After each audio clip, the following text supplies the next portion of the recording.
Welcome back to yet another NASCAR race review. And of course, we're here to talk about the Martinsville weekend for you guys right here. So, without any further ado, let's get right on into it. Of course, we're here to talk about, all the events that happened during the weekend.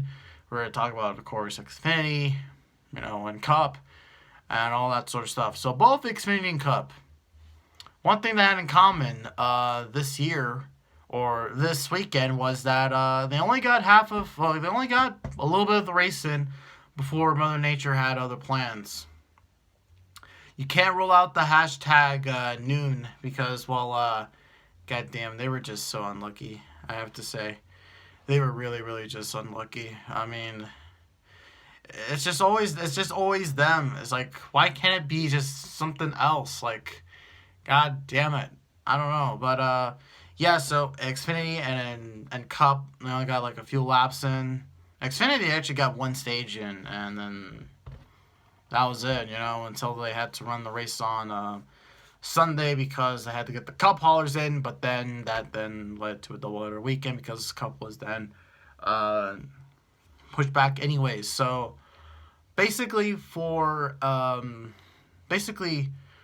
what then happened was we had a double header weekend, and to really recap the Xfinity race for you right here, there wasn't any kind of, how do I say this, there wasn't any driver that really dominated throughout the whole day.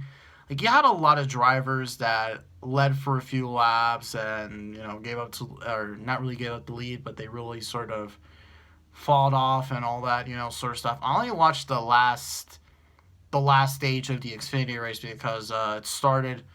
I didn't know what time it started, so I was like, you know what? I mean, whatever. Besides, I couldn't sleep last night too, so that was another issue that I really just was having, or that was an issue too. But yeah, but I mean, like I said, not many drivers dominated the race, albeit one of the drivers is really good at Martinsville, and that's the driver that has, of course, won the race. And, of course, that was Josh Berry. Yes, Josh Berry, the late model driver. He went out there and won the Xfinity race for Junior Motorsports. This is Junior Motorsports' second win this season, and the first time for the 8 car since they brought it back in 2019, of course, when they did that swap with BJ McLeod with the 5 and all that sort of stuff. I also have to ask this question, or this is a question I'm also wondering. Now, when was the last time we had an 8 car win an Xfinity race? Like, when was the last time that happened? Like, I have to guess, maybe was it Martrex Jr. that maybe won in the 8 car? Like I said before, I can't tell you. I really can't tell you who. I can't tell you who really was the last driver to win in the 8. But one thing is for sure, though, I know one thing for sure, though, was that all the GRM fans were happy. I'm just really happy too that he got the win. I was kind of hoping Ty Gibbs would win it just so he can win in an unsponsored car. That was really weird. Like, why didn't he show up without a sponsor? Or, well, he did have a sponsor. They didn't put on the hood. It's like laziest designed, or just the laziest effort you can ever put in a car. Ever, pretty much. But, I mean, hey, whatever. But yeah, Cup, alright, so Cup was, let's talk about the Cup race now. The Cup race, wow, it was long. And Martinsville races would usually, like, don't get me wrong, Martinsville races would usually be pretty long. But this race in particular was just a long one because we just had a lot of spins. We had just a lot of instances on the track, which just transpired into, sorry, my nose is itchy. I'm so sorry if I'm scratching it. But basically, we had a lot of cautions, 15 in total, I think. And, like, 2 of them are the stage cautions. Pretty much, and all that, sort of stuff. People were just beating and banging off each other. There were two drivers today that really dominated today. It was Ryan Blaney and Denny Hamlin, and both of those guys were dominating the whole thing. But really, what really made this race really, I feel like it's going to be like a Martinsville Classic, is definitely the midfield battle. The midfield battle was just, it was amazing, you know. Yeah, you got Denny Hamlin, and Ryan Blaney swapping it back and forth and all that sort of stuff. But NASCAR fans, they hate Denny Hamlin, and they just pretty much hate everyone except Chase Elliott. The midfield battle was definitely pretty cool and all that sort of stuff. And we had a freaking big crash too, which I knew was going to happen because of how these guys were racing and all that sort of stuff. But what then transpired in the end was that by the end of the race, we had some pit stops. Blaney's crew had basically an air hose that got stuck underneath the car, which then dragged out the gun, which that's a penalty for dragging equipment out of the box, which then led to Ryan Blaney being mired to the back. He got up to 11th, I believe, and that's where he finished. So he couldn't get past around Kyle Busch, who Kyle Busch was having a pretty okay day also. But the battle for the lead was fantastic. It was between Denny Hamlin and Mark Truex Jr., and Denny Hamlin was doing something Joe Logano couldn't do back in 2018. That was racing him clean. So, yeah.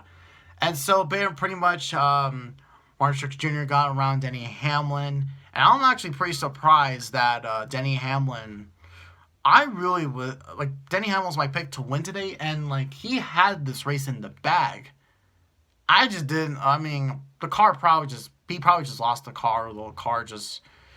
really, to be quite honest, Denny Hamlin, throughout the first half of the race, his car wasn't good on the long run, but then they changed it up, and then on the long run, they were able to get the car to run on the long run, all that sort of stuff. But I really just think that the car, it just didn't have any much. And Mark Truex Jr. ends the 8-win streak. Basically, throughout the first 8 races of the season, I think, or maybe it was 7.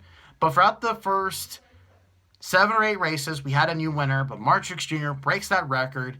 He wins his 2nd race of the season, and he wins his 3rd race at Martinsville. I was kind of hoping Denny would win because, I would be like, yeah, man, now we got guys that are gonna rack up probably their 2nd wins and all that sort of stuff. I don't know. Denny Hamlin's win is gonna come pretty soon. He might even get it at Richmond. I thought he was gonna get it here, but we don't know how these short track races are gonna end. I love short tracks, of course, and we had a really thrilling race. And Denny even finished 3rd, and Chase got 2nd, which maybe that's a little insight to Hendrick's short track program, which, albeit the Hendrick cars were performing very great today. But yes, Mark Truex Jr. wins at Martinsville. We were able to get the race in. We didn't get it on a Saturday night. That's the funny thing here too. Last year, in 2020, we were supposed to have the race on a Saturday night. Instead, we got it on a Wednesday night. And we were only able to run, gosh, 40-something laps until the rain came and all that, sort of stuff. But, it is what it is, I guess. But, yeah, I'm not complaining. I'm just upset that we didn't get, I'm just upset that really we couldn't have not gone the race in on schedule, I guess. But, hey, at least we got it in. Hopefully this will end freaking races being delayed, because we had now 2 races in a row where that happened. But I don't know, guys. That's all I pretty much got for you all today. Yeah, so we go to Richmond next. Xfinity's taking another day or another weekend off. F1 is also coming back this week, I believe, or I don't know, maybe they're taking another break. We won't see them until Monaco. God damn it. Yeah, what's the whole deal with taking breaks. Like, I don't know. Besides, the Xfinity Series is like the best series in NASCAR right now, but whatever. All right, I'm out of here, guys. Thank you all for watching, and I will see you in another video.